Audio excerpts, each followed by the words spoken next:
There was a commercial and my parents had seen it and they were like, oh my God, like we're gonna put her in. And so they put me in. I didn't know about it. People saying, oh, she sings ugly or blah, blah, blah. It was just too much for me. And I was like, oh my God, like, no, I can't. I feel like that was one of the first moments that I was like, wow, like it was really hard to overcome at that young age. My dad had like no job.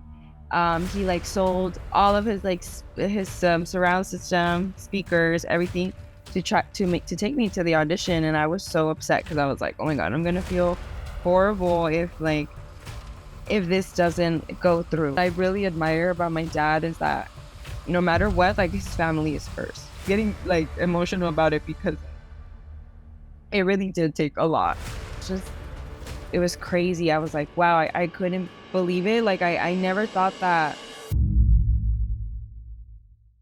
What I first want to know, Gisselle, is what do I have to know about you to get to know you a little bit more as a person before we jump into the things that you've done, things that you've accomplished? What is something that you want people to know about you that led up to where you're at right now?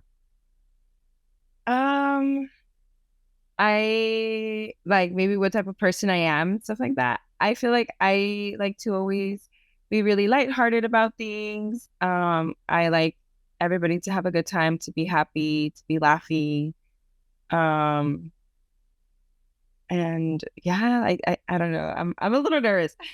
Oh, you're good. You're good. So I always see the accomplishments that people have on their social media and things that you do, and you're always one to brighten people's day. You're always one to make people laugh. You're always out there, which is really good. And so, where did that come from? Were you always that type of person? Were you always very, excited and always like talkative or very like happy, things like that? Mhm. Yeah, I feel like with my parents, my mom especially, she's very lighthearted. Like I love when people tell me, "Oh my God, you look like your mom," or "you're like your mom," because she's so like she just brings the light into every room she walks in. She's so funny. So I feel like I like to take that from her. And then also I just really like to be involved in things. I feel like a lot of the times when I was growing up, a lot of people told me, no, you have to focus on one thing. Like you can't do many things. Like one thing only, like decide. And I hated that. Like I hated being told that because I was like, but I like a lot of things. Like I want to do a lot of things. So from that, I feel like I kind of just promised myself that I would try to do as much things as I can and to like and balance, of course, like balance everything out. Um, but doing all the things that make me happy, not just limiting myself to one thing. Out of all those traits, you fell into music. You fell into the love for music. That's like your cup and tea. That's the thing you love, right? Yes. What Yeah. got you into that?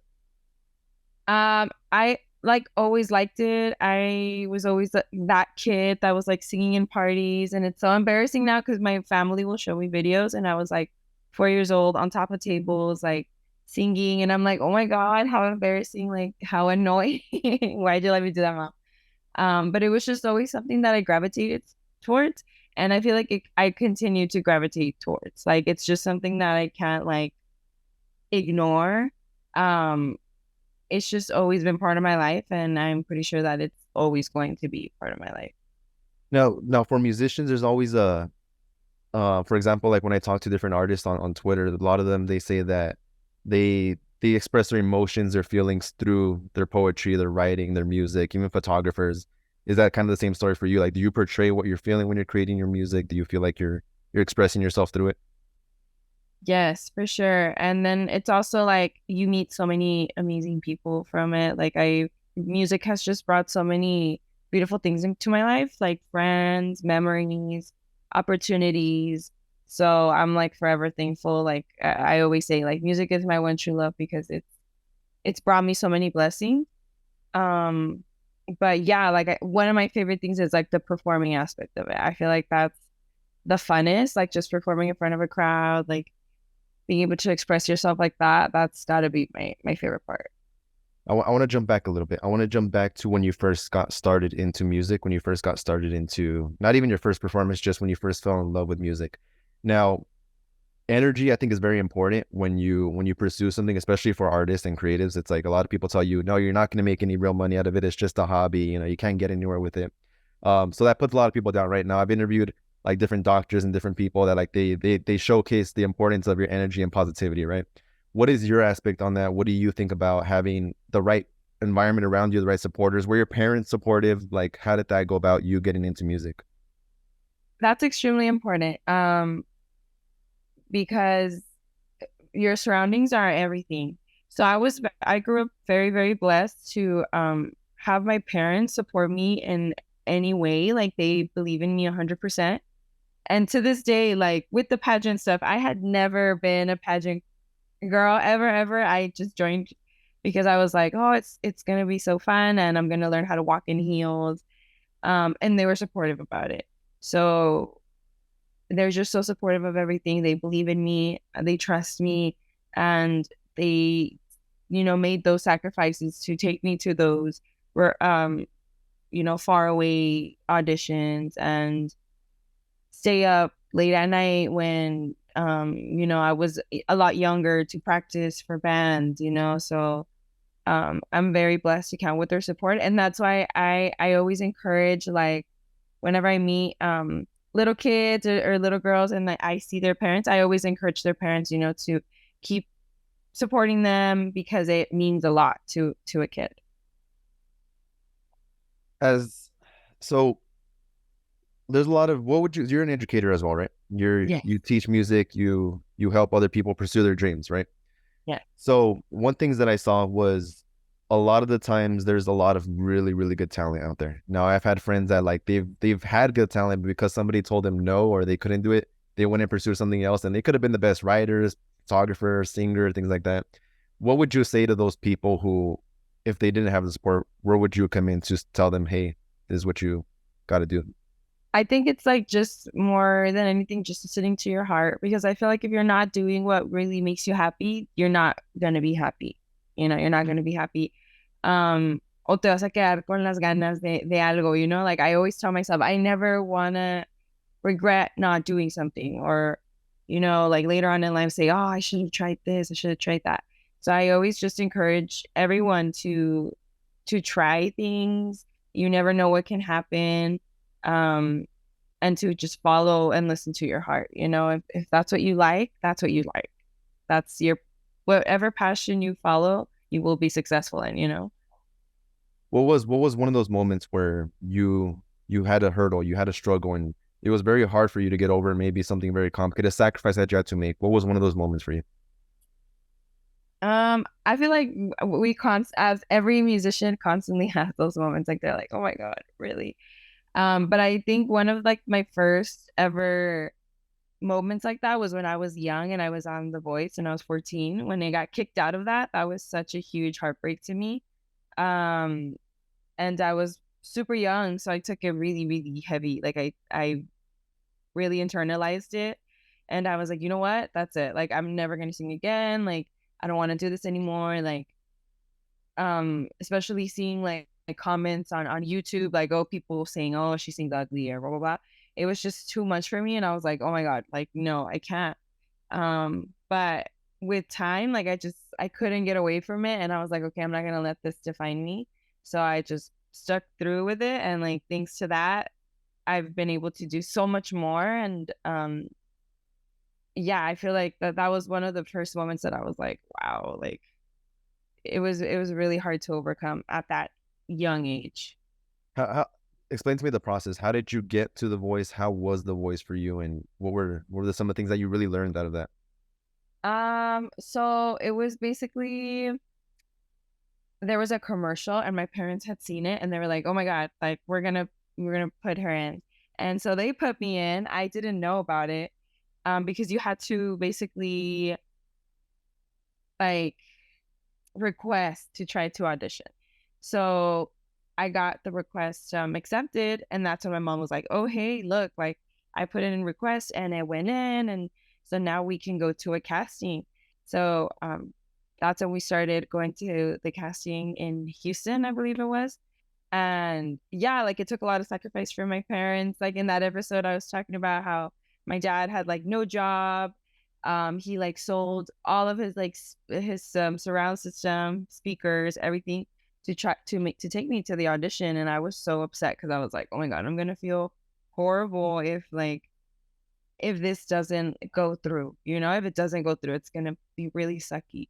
So I was so worried about it, but we went to the casting. The casting went good. A month later, I get the call that, hey, we're gonna fly you and your mom out to Orlando to record at Universal Studios, and it was crazy. I was like, wow, I couldn't believe it. Like I never thought that things like that could happen to someone like me, but like things can happen. It's crazy. Like good things happen to people, and so whatever. Like I was able to make it. I made it to the team with Pedro Fernandez, and after that, for the battle round, that's when I got eliminated, and that's when I was like devastated. I was like, oh my god, no, like this is it for me. Like my life is over. But more came after that. I was in another show after that, and I was a finalist in that. So to me, that just kind of demonstrated growth, and that no matter what happens, if you just keep trying, like something's gonna happen, an outcome will happen. So that's just kind of like how that process went. That the voice process was. There's two different aspects that I want to talk about that. I want to go a little bit back. You talked a lot about your dad, and it seems to me, like I said, this is going to be a kind of like a very personal episode, and I want to get deep down into the roots of like the person you are. So you had a lot of the support of your dad, and Yeah, your dad was I mean, he's your father figure, and he's somebody who did anything and everything he could to support you and your vision. yeah. What did you see in your dad? What did you see about your dad really struggling or supporting you in any way that he could? Like what was some of the things I saw from him? Yeah. Sure. Yeah. Well, my dad has always been. They had me very young. My dad, I think, was like graduating high school when I came along. So my mom didn't get to graduate high school. So I always saw from him like a strong will to keep his family afloat. That's something that I really admire about my dad, is that no matter what, like his family is first. And oh my God, I'm like, you're making me emotional. No, you Oh, cry. well, no, but yeah, so he's a family guy, and I just feel like um all of his focus and all of his energy is to just um make sure that we're okay. Me and my sisters are okay. We're all girls. I have three sisters. We're four girls. So yeah, my dad has a lot on his plate. Um, and with my mom too, like they're just giving me such a good example of what kind of good good morals are, being humble, being hardworking. I would see my dad come from his job, and then like he would deliver jumping balloons, because that's what he used to do, deliver jumping balloons and chairs. And so he would come home, work, and then he would still like wash the balloons, go take them, and I just always saw him work. So that's something that I really that I take from him, is that I want to be hardworking. I want to be a hard worker. And with my mom is just like so so positive, and she has like a really really positive way of viewing life. And that's what I like about like my mom. Like sometimes I do kind of like college was such a hurdle. Like sometimes I would just cry, and I would be like, Mom, I can't, like it's so hard. And she would just be like, no, like you're okay, like you got this. She's very motivating. So they just, I don't know, they made a great team. They really made a great team, and I feel like I learned a lot from them. One of the important things that I think is really important is, one, you have the hustle, you have the drive, and I think that's super super important for anybody, especially being here in El Paso. A lot of the times, like the people that we talk to and the people that we know, we're always speaking about it, right? We're always saying like, hey, like we got to change the vibe here in El Paso, we got to change the perspective, the viewerships of it. A lot of the times though, it comes down to just people not putting in the work. And so I really admire that. One thing that I wanted to ask about after that was being, and I talked about this a lot with a lot of different people, was being a Latino, a Latina, in the industry and things like that. A lot of the times, I'm doing a documentary on a wrestler, and one of his stories is that he moved to Mississippi, and after he moved to Mississippi, they didn't want to serve him because he was Latino. Did you ever find any type of like kind of struggles being a Latina, trying to go into the industry and things like that, like being a Hispanic? Hmm. I have. So the bands that I'm a part of right now, it's called Tribes, and it's like a mariachi rock band. So we have like trumpet, violins, but then we have drums. So it's different. And we've incorporated like lyrics in English, and some of our songs are in English, but they're played like mariachi style. And when we first kind of released that project, like a lot of people were very upset, and a lot of people are kind of like, why are you like mixing English with Spanish? Like, why are you singing in English if this is mariachi? So, um, yeah, like it was crazy to me. I was like, oh my God, like what? But yeah, that's some of the ways that I've experienced. How did you overcome that? How did you overcome them all the negativity that came your way? To be honest with you, I just kind of let it be. Like I was like, no matter what, like I can't change everyone's opinion. Um, I just tried to focus on like the positive people, the people that were supported. So that's something that I learned really early on. Like when I was younger, I would always like read the comments and really internalize them. But now I kind of just like, okay, like yeah, I might see the bad stuff, but I just kind of like whatever, and then I'll just try to focus on the good. So I really didn't no me puse ahí a pelear con ellos like I was like, like I didn't. Um, but I just kind of was like, okay, like, all right, that's your opinion. I'm a big believer on that too, and I used to tell my team a lot. I was like, when somebody with I used to get a lot of negativity too when I started, and a lot of times it was through social media. And what I always told them was that like, why would we bother trying to get somebody fight back with them on social media when we can focus on the people that we're actually helping, the people that are actually growing, the people that actually care about what we're doing. Like reply back to that. Why do you want to focus on that, right? So I'm a Yeah, strong believer in that too. Big yeah, believer. for sure. But so after the voice, after that, what or it was the voice, right? The kid's voice. Yes. Okay, so after that, what happened? What did you take away from that? What was the journey throughout after that whole scenario? Um, I feel like what I most took away from it was that sometimes you're gonna get no for an answer. Like, not everything works out all the time, and it's okay. Like, other opportunities will come because, like, to me, I was like, this is the only way that I'm gonna be able to like be a singer if I win this. Like, that's the only way. Like, that's the only way. And I didn't, and I still was able to do a lot of really cool things. So I think that that's what it taught me. If a door closes, like look for a window because there's always somewhere else, like another opportunity. Um, and from that came Tengo Talento Mucho Talento. And it's crazy because it's exactly like that. I had tried again to do another TV show, this time with, I think it was like Univision, like it was something different. It was not Telemundo anymore. But I didn't really do that well in that casting. And I walked out of the casting really upset. Like I was like, dang it, like yeah, like I blew it. I did not do good in that casting. And this was a casting in Houston again. So I was really upset about it. And we had driven there as a family to also kind of like take a trip. So my grandma was with us, and my grandma was in the Facebook, like she's a Facebook gal now. And she was in the Facebook, and she's like, oh my God, like there's auditions for this other TV show in San Antonio. Um, and we were already gonna start heading back home. And I was like, oh, whatever. Like to me, I was like, yeah, sure. Like I'm not gonna lose anything by not or by going. And so we ended up just like making that stop. It was not planned. And then I ended up getting that call from that show, and I was able to fly to California and record at Burbank. And so yeah, like that's what came after that. And it was because I learned from the voice that okay, maybe it's not here, maybe it's somewhere else. What I saw from that, from what I was looking through, was you reached the finals on that, right? Yeah. How Yeah. was how was that experience there? It was awesome because I was like, okay, like to me it was kind of it was a sign of growth. I was like, okay, maybe in The Voice I got out or I got kicked out, I didn't win.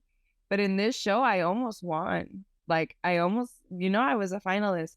So to me, it was just kind of like a sign of I'm growing and I'm doing something good. If you're even a little better than what you were, like that's good. So that was good enough for me. I was like, okay, awesome. Yeah, and I think the most important part there is that you're progressing. You're progressing, you're progressing. A lot of the hardest part, I think, is your motivation. Is like, how do you stay motivated? That's my question to you now. Is like, how do you stay motivated? I feel like because I genuinely like it, it's so fun. Like it's so fun. For example, tomorrow I'm gonna have a rehearsal at noon. I'm gonna hang out with, my bandmates. We're gonna play some songs. We're gonna practice for a show on Saturday. Um, it's just fun. I genuinely enjoy it and it's like not work to me. So I think that's really important. Like you really need to like what you're doing so that you can continue to have that drive to, keep working, keep trying. What was one of the biggest mistakes you've encountered that like you really learned a lot from? What was that one thing? Um, I think waiting for things to happen for me. Um, because of the shows, I also did develop a mentality of, oh my God, I can only make music from the help of other people, or if I win this. And so I kind of like waited it out a little bit. I was kind of like maybe I need to wait a little more on this project, or I need to wait a little more on this. And I learned that this year, I was like, okay, no one's gonna do it for you. Like you need to do it yourself. So I uh I think that's one of the biggest mistakes I've done in my life is just kind of waiting for things to happen. This next question kind of comes hand to hand. It's kind of like, what would you tell yourself when your younger self? But instead of that, I like to ask, what is something you know now that you wish you would have known when you first got started? Um, yeah, I wish I would have known that, or I wish I would have had confidence in myself more than anything. Like, I'm not saying I'm like the most confident person right now. Like, everybody has their days where they're like, you feel like, no se siente feíto. But like, I just wish that I would have trusted myself. I feel like now I tend to push myself more out there. Like I will be like, okay, no, like you're not gonna lose anything, just do it. But when I was younger, I would hesitate a lot. Like I was like, oh, like what are they gonna think? Like how am I gonna look? Like, so I would say like that's what I wish I would have had when I was younger. You brought something very interesting is the confidence part. I was the same way. I used to be so scared to talk to a person. I used to be so scared to meet somebody. One time I had to like stand in front of like 200 people and like do a little speech, and I was so scared. But doing that got me to do other stuff, like by overhearing that. Where did your confidence come from? Um, that's a good question. I don't know. I think everybody's confidence should just come from themselves. Just doing things that make you feel good. Um, I love to run, so like that helps me a lot. Like I try to go for a run, every day in the morning if I can. For sure, work out in the gym. And then more than anything, just being surrounded by people that are gonna make you feel good about yourself and that are not gonna like drag you down or bring that negative like energy. So I think it's a combination of a lot of things, but more than anything, it's just within yourself to just be like, okay, yes, like I got this. I got this. Yeah. What are your non-negotiables? What is something that no matter what you're going through, you're gonna have to do this? Kind of like discipline, right? It's like, what are your non-negotiables that you're gonna do? Um, like when I work with someone or something. Well, it for sure has to be fun. It has to be fun. Like, I think that's something that I value a lot more now in my life. Like before I would be like, ah, no, yeah, like no es para quedar bien, okay, sí. But now it's like, no, like I have to be having fun or it has to be bringing some type of value to me, some type of learning experience or something. So I would say that's my non-negotiable. You're now you're so there's a couple of different phases that I wanted to talk about now too. Is you were a first generation graduate, right? Yes. What did that mean to you? Oh my God, it meant so much to me. I feel like when I was um in elementary, like every time I would hear the what is it called? It's like a statement of the school. And they would always say, and like our students will graduate like from a university, and the I Like would always Harvard, yeah. like I would always hear it like in the announcements every day. They would always like repeat it at school that all the students there were gonna graduate from college and like blah blah blah. And I would always hear it, and I would always think it was like something unattainable. Like I was like, God, like going to college is gonna be hard. It's gonna be. I always like feared it, and more than anything, I felt like I didn't belong there. Like I didn't know.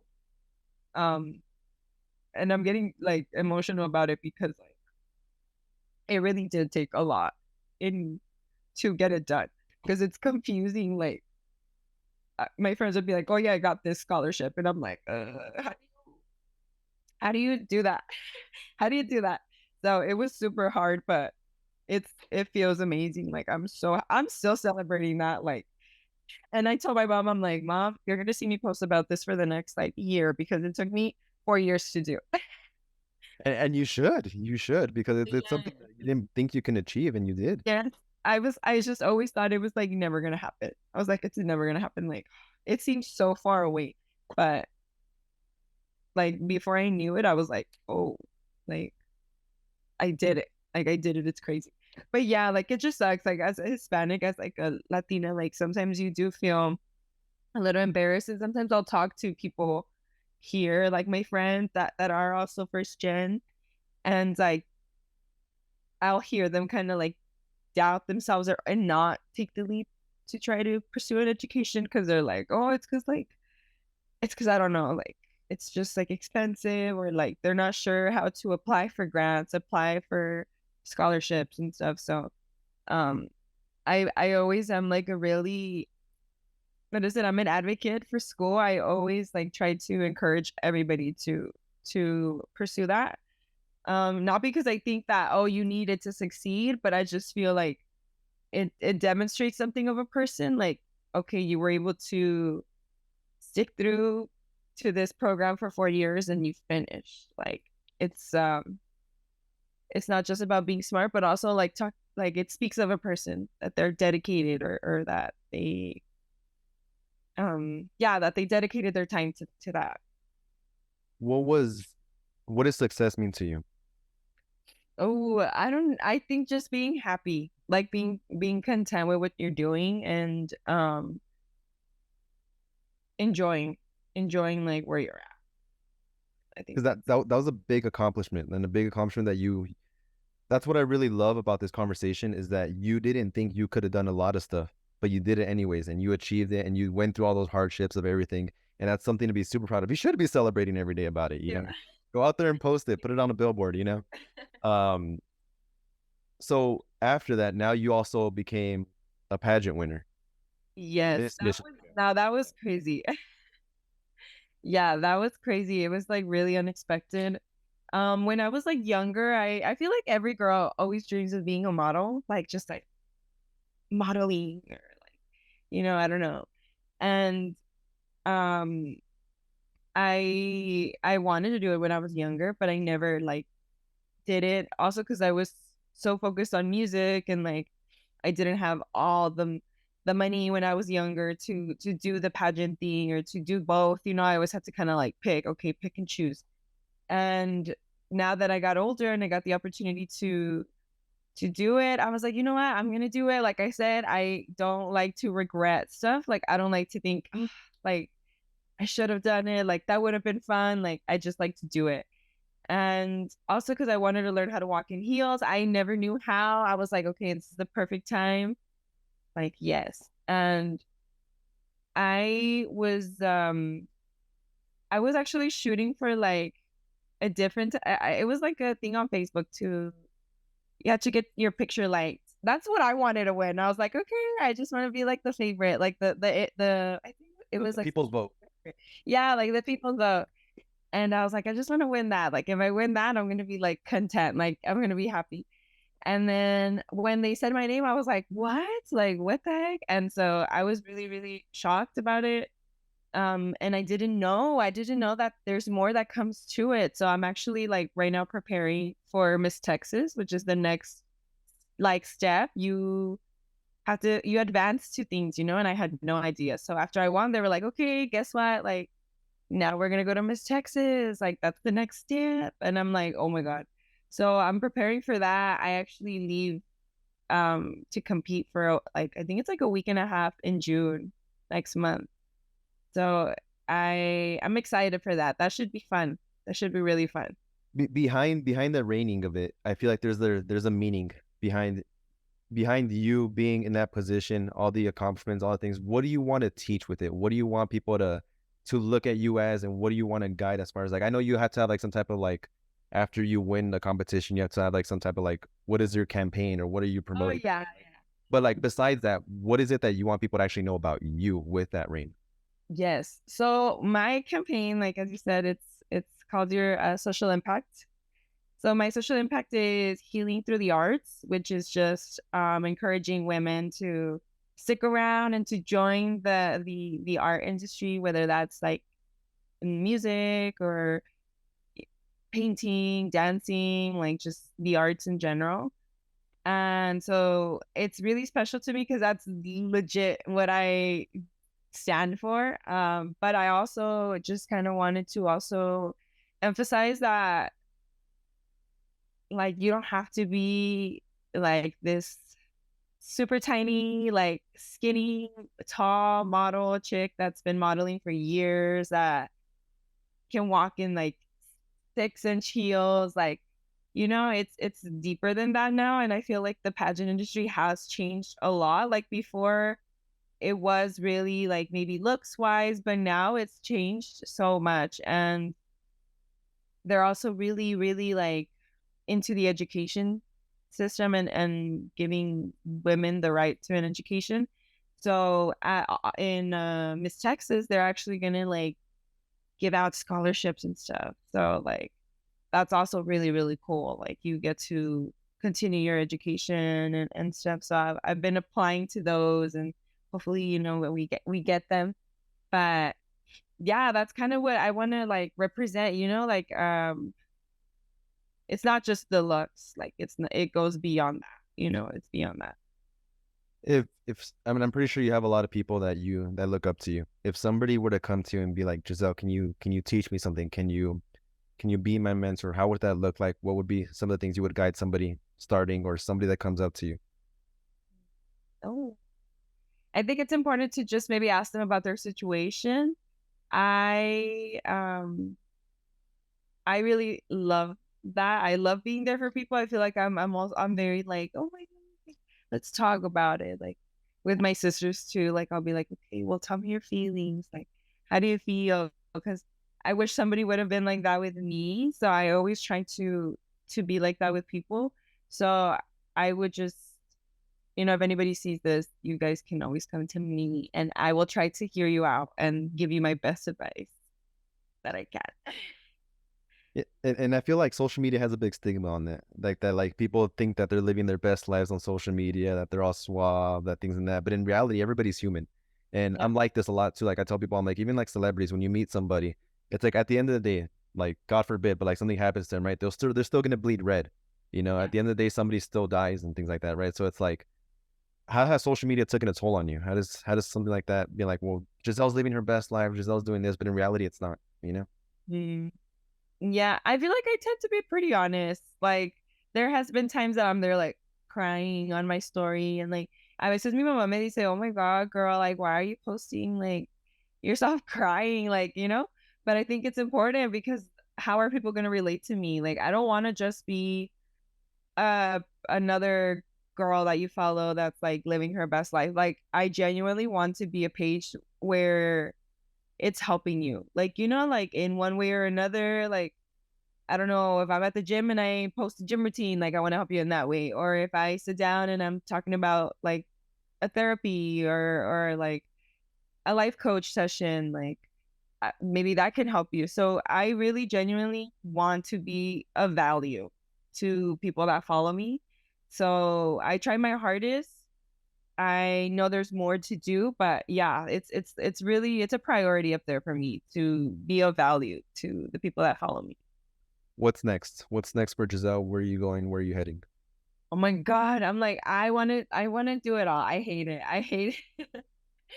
Well, for sure. Like I am like experimenting with some sounds. I'm looking to release a song maybe in the next 2 months. I want to do it for my birthday because my birthday's July, and I'm like, it would be cute.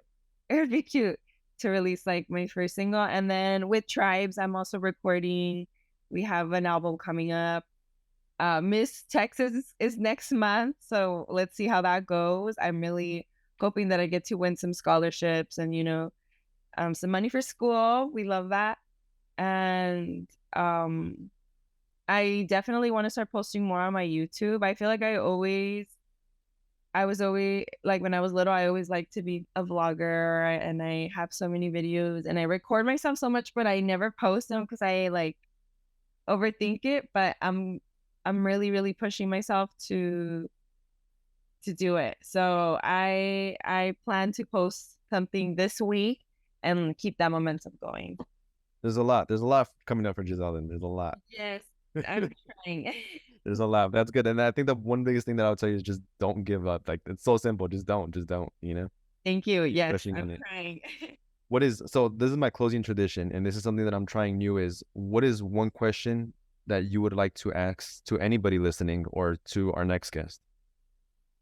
What I would like to ask to anybody listening. To anybody listening, I mean, I would like to ask in what way, or what more, like, what would you like to see of me? In what way I can help you guys? Like, if there's any question that they have and stuff, I just want to, like I said, be of value to them. So I would ask anybody listening to, I'm open to criticism or open to, what is it? Feedback. Yeah, feedback, like feedback. I would say I am open to feedback. And where can people find you? Where can people look into your work? Things like that. So you can follow me on Instagram, Soy Jeezy, and on Facebook, Gisselle Lopez. That's pretty much my everything. TikTok, Soy Jeezy, everything, everything. It's that. That is awesome. Okay, I thought my mic had a little problem. But no, that's awesome. And Gisselle, I appreciate you coming on and taking the time to be on here. I hope it was a good episode. I hope it was a good conversation that you've had on it. A lot of the questions, I hope there were different questions from like, I guess, regular podcasts you would hear, That's what I'm Yeah, trying to do. But definitely, Gisselle, is there any last things that you would like to mention, things that you would like to say? Well, I just want to say thank you. Thank you for having me on. I'm so excited that it was able to happen. It had been a long time, right? I think we booked it like 2 weeks. Yeah, about 2 weeks ago. Yeah. So I was really looking forward to it, and I'm really happy that it happened. Thank you. Thank you so much.